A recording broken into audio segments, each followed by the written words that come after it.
नमस्कार, मैं प्रमोद सैनी और आप देख रहे हैं दैनिक सवेरा। लोहारू नगर स्थित संत रविदास मंदिर में संविधान निर्माता बाबा साहेब डॉक्टर भीमराव अंबेडकर की 68वीं पुण्यतिथि परिनिर्वाण दिवस के रूप में मनाई गई। इस अवसर पर उपस्थित सतवीर सिंह दहिया, भारतराम बॉक्सर, रोहतास आर्य आदि ने बाबा साहेब की प्रतिमा का माल्यार्पण करते हुए कहा कि भारत रत्न बाबा साहब डॉक्टर भीमराव अंबेडकर अद्भुत समाज सुधारक, अप्रतिम विधिवेत्ता, वंचितों व शोषितों के उत्थान हेतु आजीवन समर्पित संविधान शिल्पी थे। उनके द्वारा दिखाया गया लोकतांत्रिक चेतना का मार्ग समाज के लिए अंधेरे में दीपक का कार्य कर रहा है। युवाओं को बाबा साहेब के जीवन से प्रेरणा लेकर उनके द्वारा दिखाए गए मार्ग का अनुसरण करना चाहिए। उन्होंने कहा कि बाबा साहेब डॉक्टर भीमराव अंबेडकर को भारतीय संविधान का शिल्पकार कहा जाता है। उनके विचार और आदर्श लाखों लोगों को ताकत देते हैं। बाबा साहेब ने राष्ट्र के लिए जो सपने देखे थे, हम उन सपनों को पूरा करने के लिए प्रतिबद्ध है।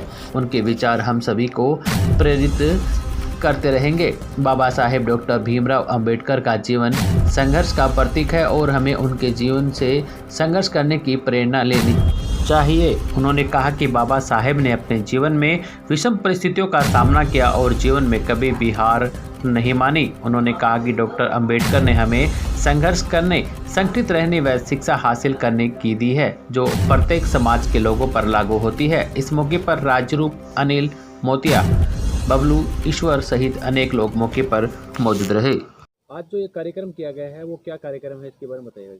आज लोहारू के अंदर डॉक्टर भीमराव अंबेडकर का 68वां महाप्राण दिवस है, जो लोहारू के प्रांगण में आज उनको सभी एकत्रित हुए हैं।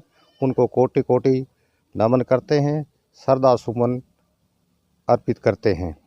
जो बाबा साहब थे वो एक महान, बुद्धिमान, ऊंच कोटि के थे। उन्होंने हमें संविधान के दायरे के अंदर समता का, एक मूलक का हमें अधिकार दिया, जो भारतवर्ष में आज पूरे भारतवर्ष में समता का अधिकार लागू है। छुआछूत के विरोध इन्हें आवाज़ उठाई, भ्रातृ भावना का जो है इन एक समता का संदेश दिया। बाबा साहब ने जब कानून मंत्री बने थे तो उन्होंने पूरे भारतवर्ष में जो महिला प्रथा थी, छुआछूत थी, वो उन्मूलन किया उनको। और भारतवर्ष में उनका एक सपना था कि भारतवर्ष का है हर नागरिक सुख संपन्न रहे। जो दलित वर्ग के हैं उनके लिए ऊंच कोटि का उन्होंने कार्य किया। उस संविधान के अंदर उन्होंने छुआछूत को मिटाने का पूरा प्रयत्न किया, जो कानून के अंदर भी दर्ज है। इसलिए बाबा साहब ने इस देश को, जो गरीब मजदूर थे, उनको ऊंच उठाने का दिन रात प्रयत्न किया। बाबा साहब संदेश देते थे कि शिक्षा है वो सभी प्राप्त करें, उनको सभी का अधिकार है।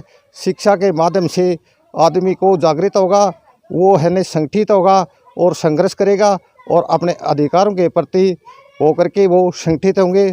जो अत्याचार होगा उनके विरोध वो आवाज़ उठाएंगे। इसलिए मैं बाबा साहब को बार बार नमन करता हूँ। जय भीम, जय भारत।